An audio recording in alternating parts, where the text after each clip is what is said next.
The time taken by a boat to cover a distance of 60 kilometre downstream is equal to 60% of the time taken by it to cover 75 kilometre up stream.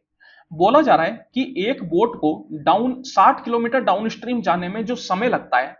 वो 75 kilometre up stream जाने वाले समय का 60% है। तो यहां पे सबसे पहले तो डाउन स्ट्रीम में बोट की स्पीड को अपन S1 प्लस S2 मान लेते हैं,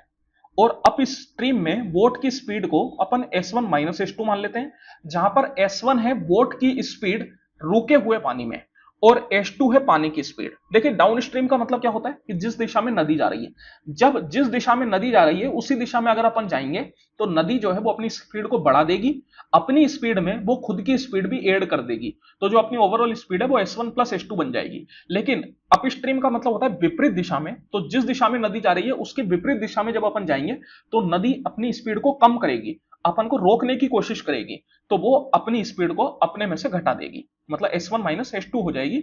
बोट की स्पीड अप स्ट्रीम में।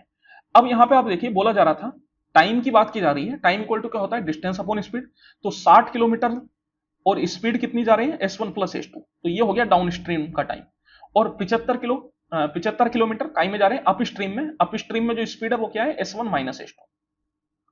तो यहां पर अगर आप देखेंगे तो बोला जा रहा था कि ये जो टाइम है अप स्ट्रीम वाला इसका 60% है डाउन स्ट्रीम, तो 60% का मतलब होता है 3/5, तो यहां पे आप 3/5 कर दीजिए, दिस इज इक्वल।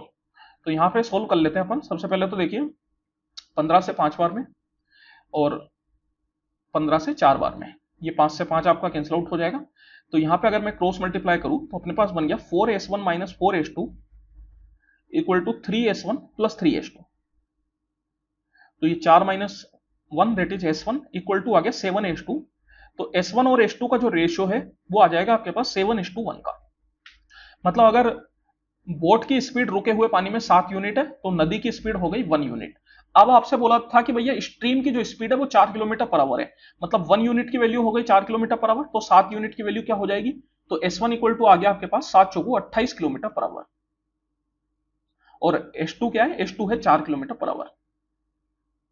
आपसे बोला जा रहा है कि बोट कितना समय लेगी अगर उसको 39.2 किलोमीटर जाना है स्टिल वाटर में और 51.2 किलोमीटर जाना है डाउन स्ट्रीम में। देखिए स्टिल वाटर का मतलब है रुके हुए पानी में, तो जब पानी रुका हुआ है तो उस केस में पानी की कोई स्पीड नहीं आएगी, केवल और केवल उस बोट की जो खुद की स्पीड है वो ही आएगी, दैट मींस कितना 28 किलोमीटर पर आवर। तो time equal to distance upon speed, distance है 39.2 किलोमीटर, कितने की स्पीड से, 28 की स्पीड से,